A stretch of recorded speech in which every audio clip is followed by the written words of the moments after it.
Olá pessoal, tudo bem? Faço esse vídeo por conta de tanta coisa que eu tenho escutado a respeito de coronavírus. Tenho ouvido gente comparando o coronavírus com dengue, ou com H1N1, ou com SARS até, e muita inverdade, muita confusão, muita exploração em cima do tema. Vamos ver primeiro que dengue não tem nada a ver com coronavírus.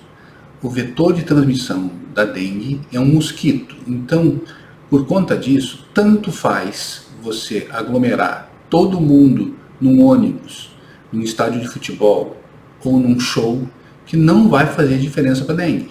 O problema da dengue está no mosquito e na erradicação do mosquito. Não tem nada a ver com aglomeração de pessoas. A transmissão da dengue não se faz pessoa a pessoa. Só por isso, não que a dengue seja menos importante ou que a dengue mate menos, mas compará-la ao coronavírus é em verdade, é uma incorreção muito grande. Outra, quando nós comparamos problemas semelhantes como SARS, H1N1 e coronavírus, nós vamos ver o seguinte, observe no gráfico, a fonte está inclusive escrita embaixo.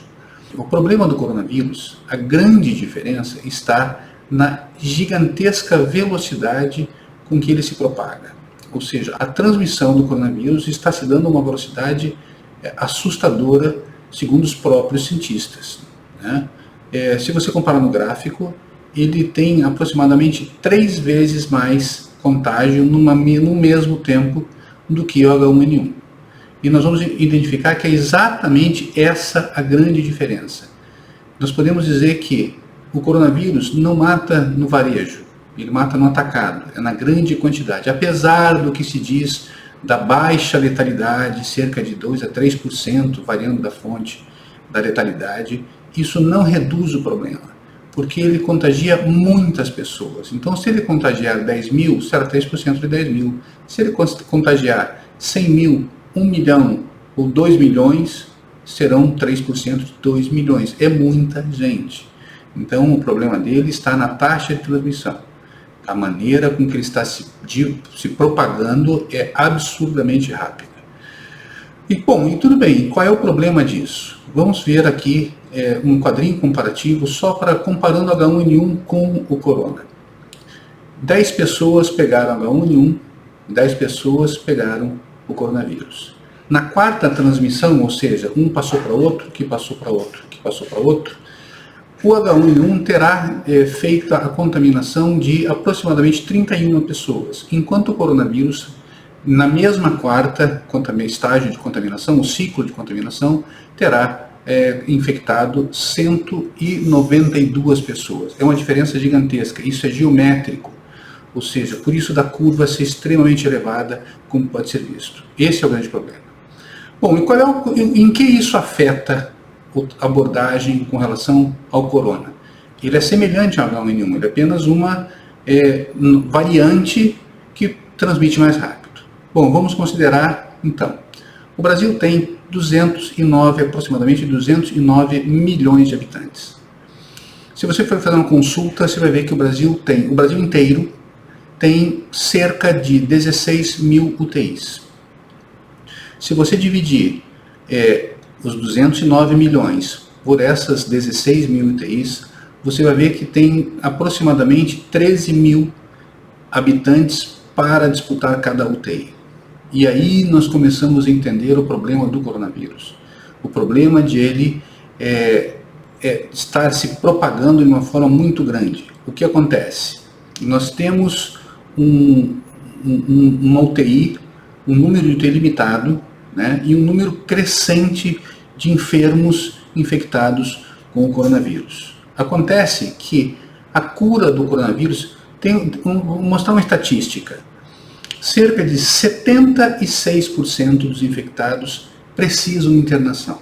Então imagine que de 100 pessoas, 76 precisarão de internação.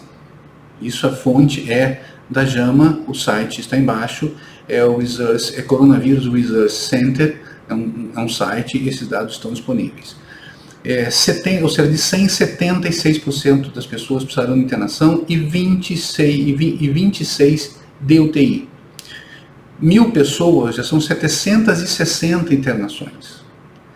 Nós estamos na Itália com dezenas de milhares de pessoas infectadas. Nós podemos daí imaginar a grande demanda por leitos hospitalares para fazer essa internação. E também de UTIs. Não é à toa que se fala que o problema do tratamento, da abordagem do coronavírus é a disponibilidade de UTIs. Né? O que isso acontece? Estima-se, pelo que um áudio que circulou de um doutor do INCOR, chega a ser 21 dias, 3 semanas de internação com o paciente entubado para fazer o tratamento na fase aguda do coronavírus. Ou seja, um paciente ele toma um tempo muito grande da UTI. E na velocidade em que está sendo feita essa contaminação, a fila, se nós considerarmos todos os leitos cheios, a fila de pessoas infectadas que precisam de um leito, mas que o leito ainda está ocupado por uma pessoa já contaminada em tratamento, que tem um longo período de internação pela frente, aumenta. Ou seja, cada vez mais nós vamos ter pessoas infectadas com vírus que não terão condição de serem tratadas, pelo menos não adequadamente. O que nós podemos estimar com isso que aumenta o número de óbitos. Se eu tenho pessoas entubadas dentro de uma UTI com todo o tratamento, que talvez tenha que ficar 21 dias em tratamento, imagina a pessoa que desenvolve o mesmo quadro sem ter a possibilidade de internação e sem ter muito menos a possibilidade de um atendimento em UTI. A taxa de mortalidade, imagina-se nisso, que vai aumentar. Essa é a questão. O problema é o aparecimento de pessoas com enfermidade de coronavírus está crescendo muito mais que a disponibilização de quartos de UTI, mesmo com todos os esforços já em andamento por parte do governo federal, no sentido de aumentar a disponibilidade de UTIs, de reduzir até a proposta de cirurgias eletivas para transformar até algumas unidades de centro cirúrgico em também UTIs. Se nós não cuidarmos da velocidade de contaminação, nenhum esforço será suficiente. Então, esse é o problema. Nenhum esforço será suficiente se nada for feito e se nós não tentarmos reduzir essa velocidade de contaminação. Essa é a questão chave, porque nós vamos falar dentro em breve. Bom, como nós vimos aí na frente, nós temos aqui um gráfico simplificado que mostra que a curva exponencial de contaminação, de contágio do coronavírus é muito superior à dos outros vírus similares que geraram problemas no passado. Esse é o grande problema do coronavírus. Inclusive com taxas de mortalidade menores que o SARS, ou até, não tenho certeza, mas talvez menores que até que o H1N1, no entanto matando mais pessoas, porque, como eu falei, é por atacado, pelo volume de pessoas que ele infecta.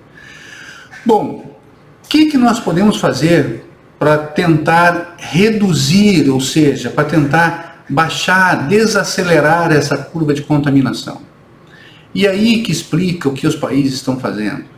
E aí explica o porquê talvez nós devêssemos estar tomando medidas semelhantes já ou daqui em breve. Porque para baixar essa curva, ou seja, nós reduzimos a velocidade da contaminação, nós temos uma maneira só de fazer, porque isso é reduzir o risco. Ou seja, como é que eu reduzo o risco de uma contaminação que acontece a um toque de mão, ao falar na frente do outro com uma saliva, ao pegar num corrimão, ao pegar num trinco que foi tocado por outra pessoa? Como é que nós fazemos isso? Nos expondo menos. Do ponto de vista pessoal, óbvio, vamos sair menos, vamos evitar lugares movimentados, vamos evitar o shopping, vamos evitar os locais de aglomeração, os estádios de futebol, os shows, as casas noturnas. Ok, mas do ponto de vista do Estado, o que o Estado pode fazer? O que a Itália está fazendo, por exemplo? Eles chegaram a um estado de assim, estão cancelando escolas, estão cancelando jogos, estão proibindo inclusive locais públicos, restaurantes, lojas que não são essenciais de abrirem por um período. Muita gente está dizendo que isso é um exagero, isso é abuso, isso é uma paranoia.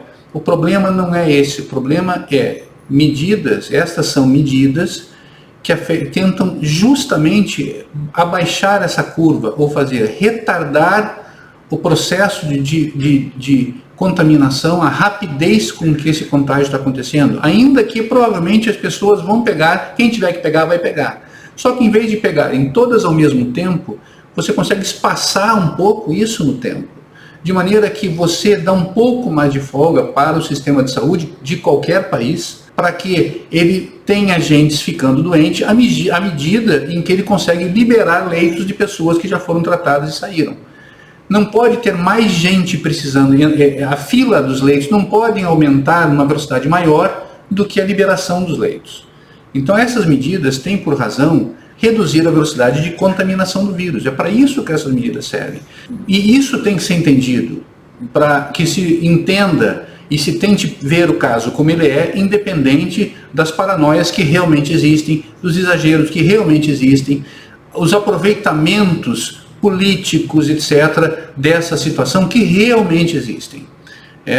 Não vou dizer que não tenha um medo exagerado e que pessoas não estejam e grupos não estejam se aproveitando disso em benefício de si e de seus grupos. Também está acontecendo. Mas a ideia desse vídeo é mostrar o fato como ele é e que as pessoas entendam por que isso está acontecendo, por que na Inglaterra está havendo uma discussão muito grande sobre parar ou não parar as escolas, parar ou não parar os eventos. Porque todas essas medidas, elas têm por objetivo não impedir a contaminação, mas reduzir a sua velocidade, de forma que o sistema de saúde tenha condições de liberar um leito para atender outro, liberar um leito para atender outro, em que todos não fiquem doentes numa velocidade absurda, com um volume absurdo. Vou dar um exemplo. Vamos supor que o governo chegasse e dissesse assim que todo brasileiro tem direito a ir lá e receber R$1.000 no banco. Vamos supor essa condição. E ele vai ter um dia para receber. Nesse mesmo dia, os 209 milhões de brasileiros vão ter que comparecer ao banco para retirar seus R$1.000. Isso será possível? Obviamente não. O governo teria que dar assim, um prazo maior para que as pessoas pudessem, aos poucos, indo lá, de maneira que os bancos fossem capazes de atender essa demanda. É o mesmo paralelo do coronavírus. O sistema bancário, que tem um tamanho, uma dimensão e uma capacidade, que nem o nosso sistema de saúde. Ele tem um tamanho, uma dimensão e uma capacidade, que pode ser aumentada, melhorada um pouco, mas não tanto. E esse R$1.000 que nós estamos falando é a velocidade, podemos comparar com a velocidade de contaminação do coronavírus. É muita gente ficando doente ao mesmo tempo. Ou ainda não estamos assim, mas segundo um parecer, nós estamos cerca de 10 a 15 dias atrasados com relação à Itália. Se não tomarmos os nossos devidos cuidados e adotarmos as nossas medidas preventivas, nós estaremos numa situação muito semelhante à da Itália em muito pouco tempo. Basta que nós acompanhemos a evolução dos números divulgados diariamente com relação à contaminação, aos suspeitos de contaminação e ao número de contaminados, que tem já atingido inclusive membros do governo. Essa é a questão. E por que demoramos ou não para tomar essa medida? Essa é uma questão complicada. De novo, usarei a Itália. A hora que nós paramos todo o comércio, nós paramos a indústria, nós proibimos o turismo, nós fechamos as fronteiras, nós proibimos os ônibus circular, proibimos os festivais, os jogos, tudo. Nós paramos a economia. Ponto. Então acaba que essa é a balança. Nós temos você tem de um lado o ciclo produtivo e toda a vida produtiva e financeira de um país, e outro, os seus cidadãos. E essa é a questão a ser levada. Até que ponto nós podemos ceder de um lado e podemos ceder de outro, lembrando que um lado é um sistema financeiro que pode significar um problema gravíssimo futuro para um país, e do outro pode significar um aumento na perda de vida dos cidadãos. Então, tirando a questão da exploração de um partido, se isso está sendo usado para parar, por exemplo, a manifestação ou não, gente, a China não matou milhares de funcionários funcionários e de cidadãos só para ajudar um partido a ir contra uma manifestação. Nós podemos fazer 1000 críticas até válidas sobre o uso negativo dessa realidade, mas a realidade está aí e ela supera qualquer versão que se possa fazer dela. Por isso que eu falo o seguinte, gente, se exponham menos. O governo vai ter que tomar uma ou outra medida mais drástica, imagino eu, logo mais. Mas independente do que ele venha a fazer, nós podemos melhorar e nós podemos ajudar um pouquinho na redução da velocidade. Se nós realmente acreditarmos que isso é um problema, se nós expusermos a nós e as nossas famílias menos, saiam o necessário, sem noia, sem neura, mas passando a ter um pouco mais de cuidado no seu dia a dia. Reduzam a saída para o supermercado, reduzam a saída para lugares movimentados, reduzam a ida para locais fechados.